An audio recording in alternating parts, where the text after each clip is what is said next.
Who the fuck doesn't like architects? Tom was such an inspiration to me. It's tragic and it's horrible. So the only way that they can respond to be heard is by speaking the exact same language that their enemy is speaking. You going, fuck you, I'm gonna fucking murder you. Especially in hardcore, it's like everyone just talking about, man, just gotta do what I gotta do to survive. That's not the life I want. This is Jesse from Stick to Your Guns. You're watching Shout Loud TV.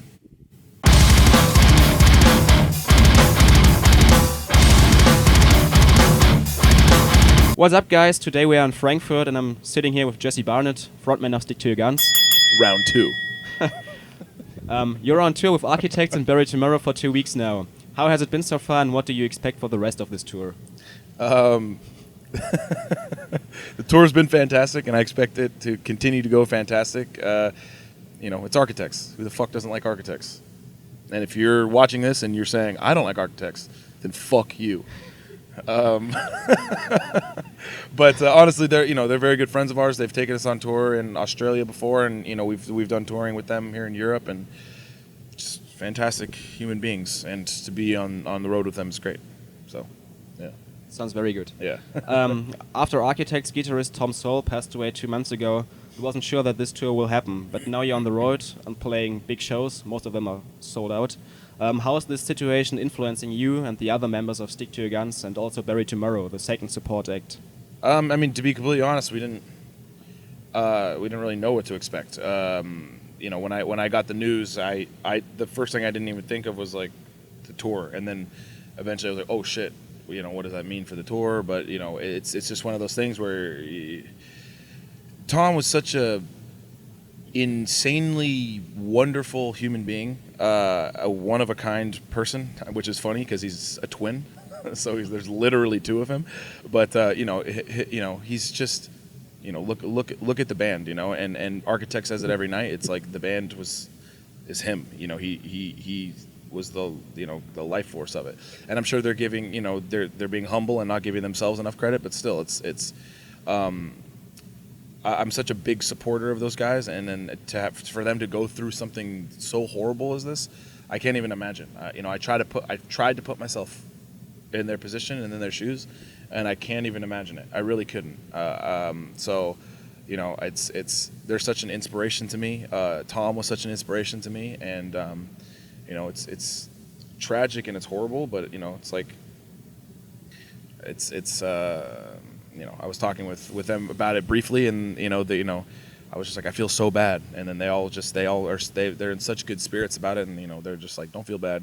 Tom is somewhere better right now, looking back down at us, feeling bad for us that we're here, and he's in somewhere amazing. So, they really are. Even after all of this, they're such a strong supporter of Tom, and always will be. And I think if you've ever met him, it's hard not to be. He's just awesome. And so, yeah, it's a hard thing, I think, for everybody.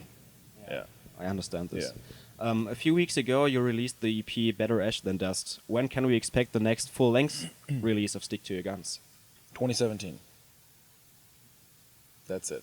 That's all I'll say right now. Sounds good. Yeah. Hopefully 2017. You never really know what happens, but this next year, pretty much from January to December of 2017, is pretty much all booked up for us. We have tours and things. All it's weird. My looking to the next year, because I used to be like, oh, what's next year gonna be like?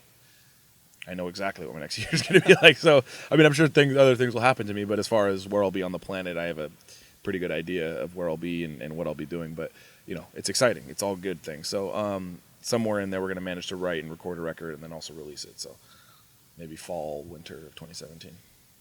Cool. I'm looking forward to it. Yeah, me too. After several years of touring, aren't you afraid that you will become tired of playing shows someday? Your extent of touring is huge. Yeah. I already am tired of playing shows.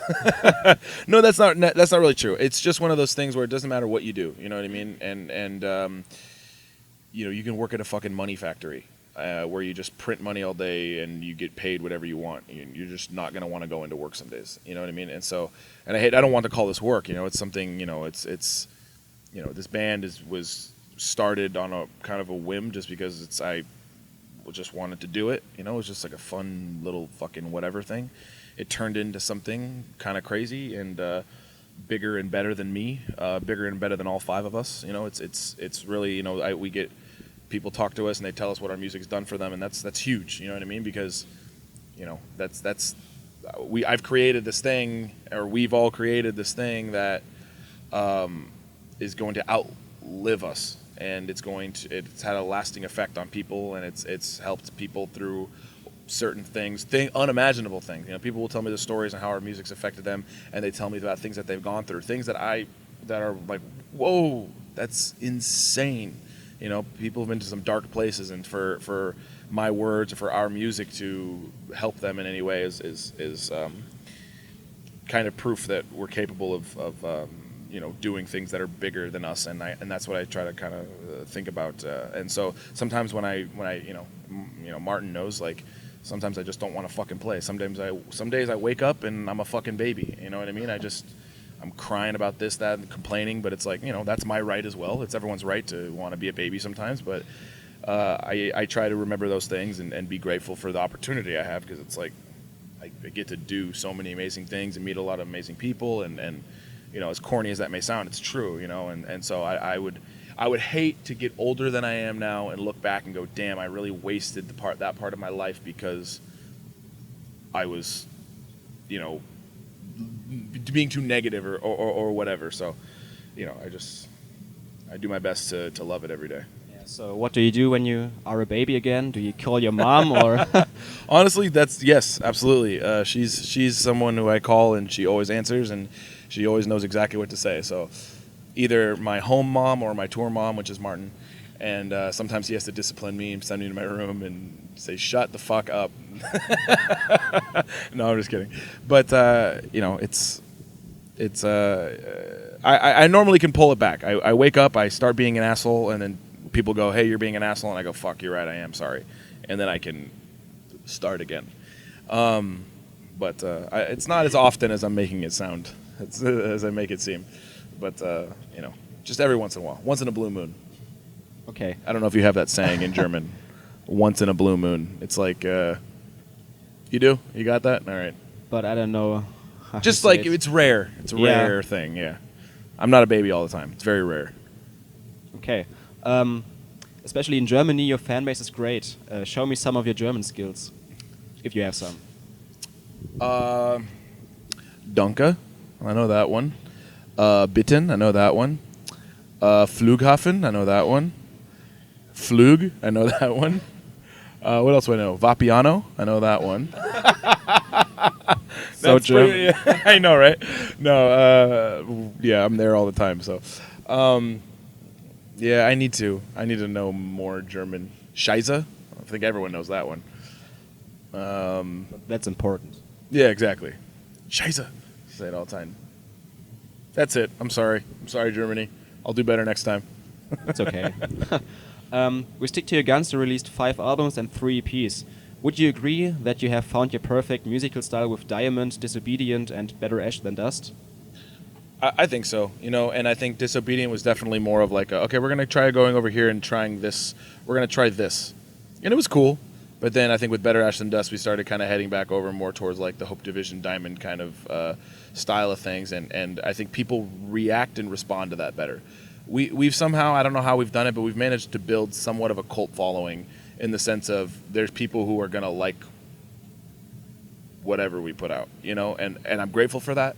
But I also like constructive criticism. And so, you know, we're going to go into a studio and kind of just write what we always write, you know, and you know, we're going to try to make it sound different because you don't want to hear the same record over and over and over again. But, you know, it's, I think we've managed to find a sound that we call Stick to Your Guns and that we enjoy playing and that we enjoy writing and one that's kind of a little bit more mature, finally, after all these years, you know, that is going to kind of last with us. Okay, let's talk about your lyrics. The lyrics of your songs are mostly very profound and social criticism is permanent in your songs. How do you get all of the informations and inspirations you need to write these words? That's an interesting question, and it's an important question because I don't ever really get to talk about it. And first of all, let me say I appreciate that you didn't say political because a lot of people like to call us a political band, which sometimes that can be true, but it's very much more socially driven because I care about people and not politics. So, and I know politics affect people, but from more of like a spiritual, I'm coming from a different perspective, not a political one. It's interesting because to write lyrics, right? To write, at least for Stick to Your Guns, like you said, they're very socially driven. They're very angry towards a certain topic, and I have a lot of things to say about a lot of things. Now, sometimes I don't feel like being angry. Sometimes I don't want to go searching for horrible shit. You know what I mean? But unfortunately, when I'm writing lyrics, it kind of puts me in that position. I go, fuck, okay, I need to write this song. And I say, okay, for example, I'll give you an example. Universal Language. We released that song as in solidarity with the Black Lives Matter movement.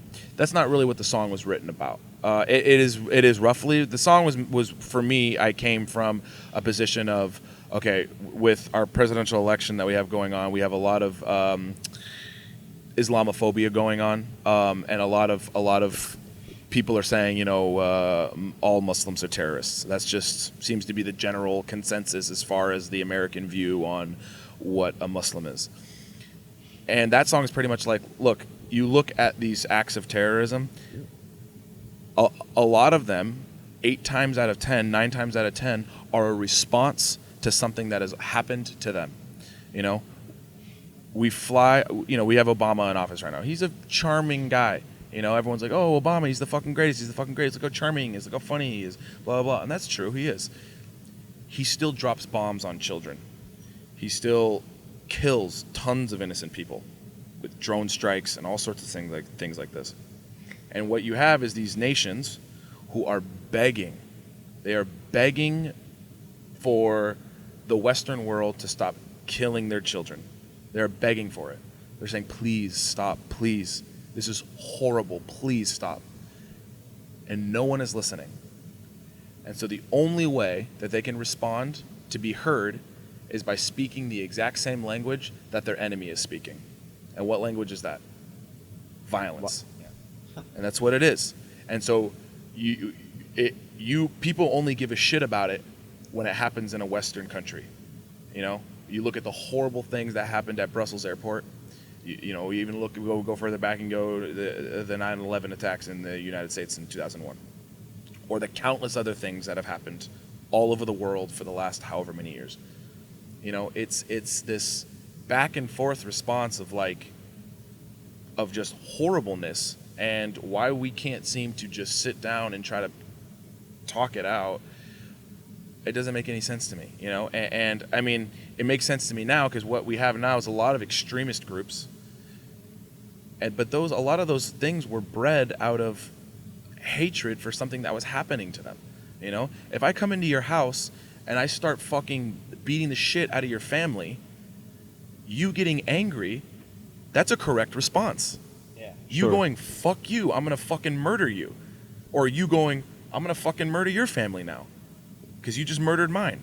That's I understand that response. So that song was written about, look, if we can't look past this violent conversation that we keep having back and forth, then don't be surprised when a person brings a gun into a nightclub in Orlando and murders people. Don't be surprised. Don't be. It's horrible. I don't condone it, but I look at it and I go, it's bound to happen. It's bound to happen. We have created this disgusting cesspool of filth and disgust, and of course, these horrible things are going to be bred from that. You pick up a rock and you see all this, its own little ecosystem under there hiding of bugs and all sorts of disgusting shit, and that's what we have in the world right now through these violent conversations that are going back and forth, back and forth, back and forth. And so, universal language was written about that. The true universal language of the world as it is right now is violence. It's the only way anyone will hear you. You have to explode something for someone to go, whoa, okay, let's what's going on over here? Because if you go, excuse me, I have something to say, excuse me, no one's gonna give a shit. Yeah. So you have to strap a bomb to you and go into a fucking building and explode it. Only way someone will listen to you. And it fucking sucks, and it's heartbreaking, and it's saddening. So, I know I'm ranting a little bit, and I'm very sorry for that. That's but okay. to get back to your question is, sometimes I don't want to go search for those things. Sometimes I want to take a day off from reading about things like that. I want to take a day off from, looking at pictures of, Middle Eastern children who have just been exploded by a bomb that my country dropped on them. But for the art and for the music and deadlines, label deadlines, sometimes you just gotta get fucking shit done, and sometimes you just gotta, hey man, you've had this song for 6 months now, it needs lyrics, and so I go, ugh, and then I go and I get this dark inspiration to write this song and get mad about it, and it takes a toll on me emotionally, it takes a toll on me mentally as well. So sometimes I try to make a balance between doing that part of my life and other things that I enjoy, because if I spend my whole life just looking at shit like that, I'm gonna go fucking crazy. Thanks for this long answer. Okay. Yeah. On the album Diamond, the verse "This is my life and this life is my diamond" is a little bit omnipresent. Did this line become something like a sign for this band? Yeah, kind of. I think I wrote it, and I remember. I thought like, whoa, that sounds cool. You know what I mean? Like that's it. That's all it was. I was like, that's cool. But I didn't. It's very much become like our tagline, our slogan, I guess. A lot of people connected with it, because at that point in my life, I was very frustrated with, especially in hardcore. It's like everyone just talking about, man, just gotta do what I gotta do to survive. Just gotta survive. Just scraping by. Just gotta survive. Just gotta survive. And I'm like, that's not the life I want. I don't want to just have to scrape by and survive. You know what I mean? And I know I'm fortunate, but it's like even in a situation where, I've met so many people who are in really horrible situations, but make the best out of life. They're not just trying to survive. They go, okay, well, at most, if I'm lucky, I got 75, 85 years, and it's going to be gone like this. And so why have that outlook? And so that was my kind of response to all that, was just like, this is what I'm gonna do. I'm gonna live my life the way I want to. Fuck that. I'm not gonna just survive. I'm gonna fucking go crazy, burn the whole fucking world down. All right, this is gonna be my last question. Okay. Hardcore is a very limited genre in our society. Do you think that you and your brothers in Stick to Your Guns will still play this genre in 30 years when you're almost 60 years old? You know what? We have this conversation a lot, and I think that I would like to. Should my body permit me to be able to do those things? You look at Agnostic Front, you look at Sick of It All, or even look at Scott from Terror. I'm not calling you 60 years old, Scott. Don't worry. But you know what I mean? It's like, they still do it, and they still go, and they still love it, and I think especially in Europe, where this music is looked at as a necessary art form and not just a phase, not just a novelty. In the United States and a lot of other parts of the world, it's just looked at like, oh, that's just a phase they're going through, and so it's hard to be a 60-year-old hardcore kid. But I would like to. I don't know where my life will take me, but it would be great. It would be great. Yeah, I try not to have plans for myself that far ahead. Because if I want to do something different, then I'm going to do something different. I guess that's my answer. All right. Thanks for the interview. Thank you, sir. Enjoy the rest of this tour. Appreciate it. Thank you very much.